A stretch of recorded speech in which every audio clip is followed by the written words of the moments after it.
Ma'am మీ dream role? నాకు కూడా కొన్ని ఉన్నాయి. బాహుబలిలా ఒక స్టోరీలో ఒక రాయల్ ప్రిన్సెస్ లాగా ఒక క్యారెక్టర్ చేయాలి. ఇంకా జూనియర్ ఎన్టీఆర్ సార్తో వర్క్ చేయాలి, ఒక జూనియర్ ఎన్టీఆర్ సార్తో వర్క్ చేయాలి. అండ్ మణిరత్నం సార్ ఫిల్మ్లో ఒక రొమాంటిక్ బ్యూటిఫుల్ మణిరత్నం హీరోయిన్లా, you know that in quotes they say no Mani Ratnam heroine, అలా ఒక హీరోగా రామ్ చరణ్ గారు ఓకేనా? Of course, okay, of course. అడుగుతున్నారా నన్ను? సూపర్. ఎంత నవ్వుకున్నామో. దీంట్లో కామెడీ అనేది ఏమి ఉండదు కదా, జస్ట్ సస్పెన్స్ అనేది ఉంటుంది. There's a lot of seriousness only in the movie. Yeah, What next? మన ఇంటర్వ్యూలో కూడా ఫస్ట్ అలా ఉన్నా, నెక్స్ట్ అలా నవ్వుకుంటా వెళ్ళాము. చాలా అయితే నాకు చాలా బాగుంది సార్.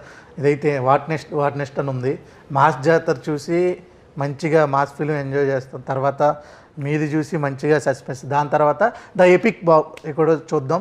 ఈ 31st అన్నీ నెంబర్ 1లో ఉండాలని మనస్ఫూర్తిగా కోరుకుంటున్నాను. And congratulations, all the best. Thank you so much. అంతవరకు చూస్తానండి టీవీ5.